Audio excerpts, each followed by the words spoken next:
दुनिया के सामने दो डॉक्ट्रिन हैं, एक मोदी डॉक्ट्रिन और दूसरा ट्रंप डॉक्ट्रिन। सवाल यह है कि वैश्विक शांति और समृद्धि के लिए कौन सा डॉक्ट्रिन ज्यादा असरदार है।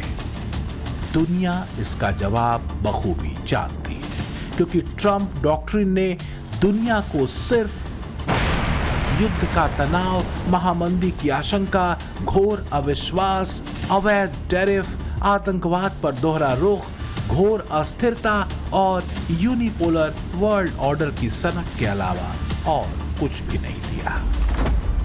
यहां तक कि एक दिन पहले तक ट्रंप ईरान के नक्शे पर अमेरिकी झंडा लगाकर United states of middle east की घोषणा कर रहे थे।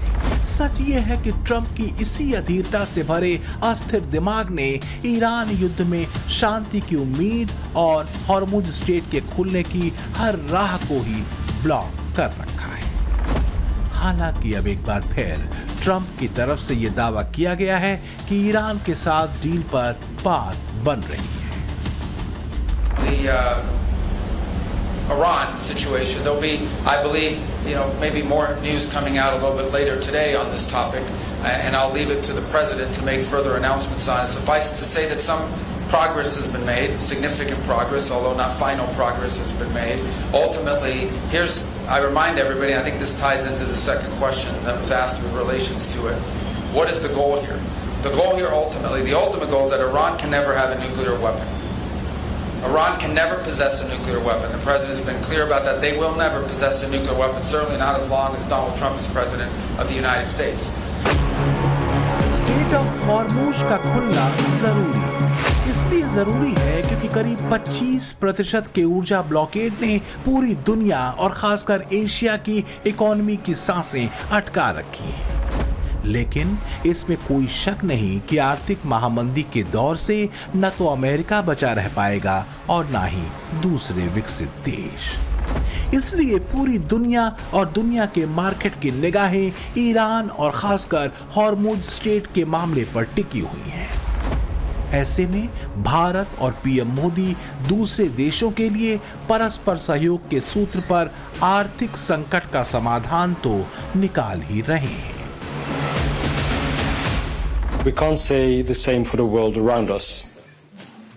Our shared values, like the importance of democracy, good governance, and the international legal order, are under pressure worldwide. But fortunately, over those 9 years, much has also stayed the same, including the excellent relationship between our two countries, India and the Netherlands.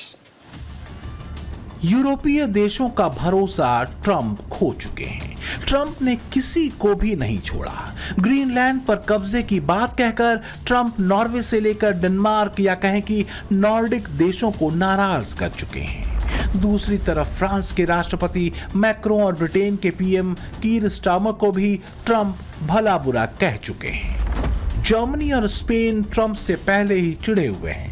कुल मिलाकर Trump ने America को पूरी दुनिया में अलग थलग कर रखा है। ईरान युद्ध को लेकर यूरोप ने ट्रंप का साथ नहीं दिया तो इसकी वजह थी उनकी आर्थिक चुनौतियां। ये देश पहले से ही रूस यूक्रेन जंग से पैदा हुए एनर्जी संकट से जूझ रहे हैं। महंगाई और मंदी ने इन देशों की कमर तोड़ रखी है।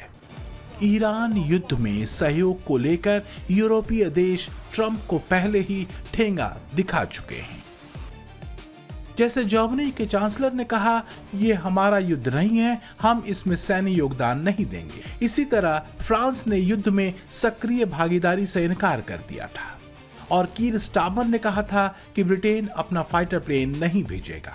इसी तरह स्पेन ने भी अमेरिकी विमानों को अपने बेस से हमले की इजाजत नहीं दी थी। तो वहीं इटली ने भी ईरान युद्ध का समर्थन नहीं किया। इनमें से कुछ ऐसे यूरोपीय देश हैं जिन पर ट्रंप ने अवैध टैरिफ से वार किया था। इतना ही नहीं, नाटो के खर्च में कटौती और उससे बाहर निकलने की धमकी देकर इन यूरोपीय देशों को कई मंचों से अपमानित भी किया था।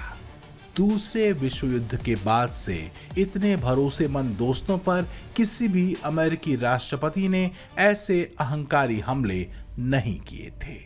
कल तक नेटो और यूरोपीय देशों को गाली दे रहे ट्रंप ने अचानक यूरोपीय देशों को लेकर एक यू टर्न ले लिया है। ट्रंप ने अचानक घोषणा कर दी कि अमेरिका पोलैंड में 5000 अतिरिक्त सैनिक भेजेगा, जबकि पिछले कुछ हफ्तों से उनकी सरकार ये कह रही थी कि यूरोप में सैनिकों की संख्या कम की जा रही है। यही वजह है कि अमेरिका के सहयोगी देश और खुद उसके अधिकारी भी इस फैसले को लेकर असमंजस की स्थिति में हैं। ट्रंप आज क्या है, अभी क्या है और अगले पल क्या होंगे, ये कहना मुश्किल है। ट्रंप के इसी अस्थिर दिमाग ने पूरी दुनिया में खलबली मचा रखी है और ट्रंप की इसी अस्थिरता में डूबे उनके ट्वीट और बयानों ने ईरान की जंग में शांति की कोई राह निकालने में सबसे बड़ा रोड़ा अटका रखा है। यूरोपीय संघ के साथ भारत के संबंधों में पिछले कुछ सालों में और मजबूती आई है, तो वहीं मोदी मिडिल ईस्ट के जारी तनाव और रूस यूक्रेन युद्ध को लेकर भी उनसे चर्चा करते रहे हैं। पिछले दिनों यूएई दौरे पर पीएम मोदी ने यूएई पर हुए हमलों की निंदा करते हुए उसके साथ खड़े रहने की प्रतिबद्धता दोहराई थी। यूएई के साथ भारत बड़े अहम समझौते कर चुका है। इसमें defence industry, maritime security, cyber defence, petroleum reserve, LNG supply को लेकर बड़े समझौते हुए हैं। इसके साथ ही यूएई भारत में $2 बिलियन का निवेश भी करेगा। हॉर्मुज स्ट्रेट ब्लॉकेज और ईरान युद्ध से बने ऊर्जा संकट में भारत यूएई के बीच समझौता दरअसल एनर्जी सिक्योरिटी के लिहाज से बहुत महत्वपूर्ण माना जा रहा है। बड़े समझौते का दूसरा पार्ट दिखा मोदी के यूरोपीय देशों की यात्रा के दौरान, जहां $40 बिलियन के निवेश के रास्ते खुले। नीदरलैंड्स के साथ गुजरात के कल्पासार प्रोजेक्ट पर समझौता हुआ। यूरोपीय यूनियन के साथ एफटीए पर भी फोकस बढ़ा। अभी 2 दिन पहले ही मैं 5 देशों की यात्रा कर करके लौटा हूं। कहने को तो ये सिर्फ 5 देशों की यात्रा थी, लेकिन इस दौरान मेरी दर्जनों देशों की बड़ी बड़ी कंपनियों के लीडर से बातें हुई, विस्तार से चर्चा हुई, मुलाकात हुई और हर जगह मैंने एक बात समान रूप से महसूस की है। दुनिया भारत के युवाओं और भारत की टेक्नोलॉजिकल प्रोग्रेस को लेकर बहुत उत्साहित है। मोदी अपने लक्ष्य को लेकर एकाग्र है और संकल्पित भी। ट्रंप को यह बात बखूबी समझ आ रही है कि विश्व से एक बार फिर जुड़ने के लिए अगर उन्हें किसी एक व्यक्ति की जरूरत होगी तो वो मोदी ही है। वजह है मोदी की क्रेडिबिलिटी। पाकिस्तान में चर्चा इसी मोदी इफेक्ट की है। यूएई से पाकिस्तानियों को बैरंग लौटाया जा रहा है। मोदी भारत के भविष्य के लिए रास्ता तैयार कर रहे हैं। वो जानते हैं कि युद्ध के माहौल में सबसे बड़ा लक्ष्य है नई पीढ़ी के लिए देश की आर्थिक रफ्तार को बरकरार रखना, और इसके लिए दोस्ती से लेकर डिप्लोमेसी तक सारे सूत्र कसे जा रहे हैं। And we had a very productive meeting today. We'll have very productive meetings in this visit. India is at the cornerstone of how the United States approaches the Indo-Pacific, and not just through the Quad, but bilaterally. You see that in the $20 billion of Indian companies invested in the United States. इधर अमेरिकी विदेश मंत्री Marco Rubio और NSA Ajit Doval के बीच भी एक मुलाकात हुई और कई मुद्दों पर बैठक में बातचीत भी हुई। चर्चा का मुख्य फोकस रहा रक्षा, सुरक्षा और रणनीतिक तकनीक से जुड़े सहयोग पर, जिसमें ट्रस्ट पहल भी शामिल है। भारत अमेरिका ने व्यापक वैश्विक रणनीतिक साझेदारी को दी जा रही उच्च प्राथमिकता को दोहराया। इसके साथ ही क्षेत्रीय और वैश्विक मुद्दों पर भी चर्चा हुई।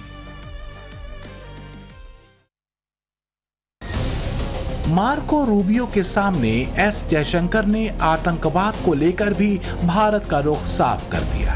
वो ये कि भारत आतंकवाद के मुद्दे पर जीरो टॉलरेंस रखता है। जाहिर है इशारा पाकिस्तान और अमेरिका की दोस्ती की तरफ था। India and the United States have common interests, but they also face shared challenges. Prominent among them is terrorism. Our position in that regard is very clear. It is one of zero tolerance. We appreciate the strong cooperation between concerned agencies of our two countries in this domain. I particularly recognized the extradition from the United States to India last year of a key planner of the 26/11 Mumbai attacks.